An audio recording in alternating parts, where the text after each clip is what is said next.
Hi, Jenny here with CraftED Curriculum. All right, so you've checked out our website, you've looked through the store, and you're thinking about purchasing a strategy, but you haven't yet because you're not quite sure all the great stuff that it includes. So let me give you a little sneak peek.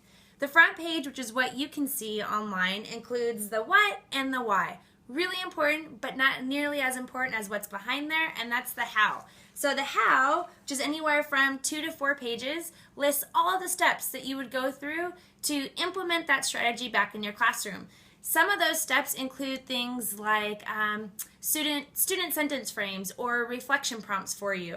Some of the strategies also include student reproducibles, so things that you would copy and hand over to your students. For example, all of the protocols include the reproducibles for what you would give the students to use when they're in their groups going through that protocol. We also suggest and provide some different examples for what handouts could look like.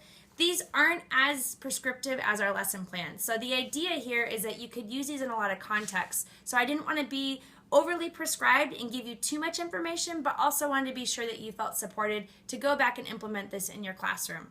My favorite feature of the strategies is what I call Go Deeper, and that's the last page.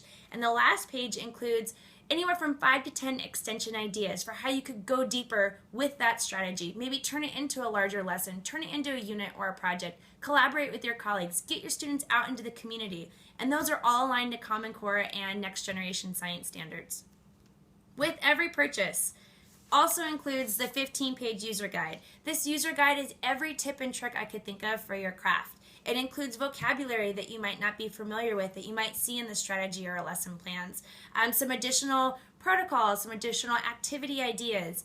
I really wanted you to feel supported because I know you might be blazing a trail back in your classroom all alone, and so I wanted you to be sure that you're set up for success, feeling good with everything you needed, and that's what that user guide offers. So if you haven't yet, check out a strategy. I'm sure you're going to love it and definitely feel like it helps enhance your craft.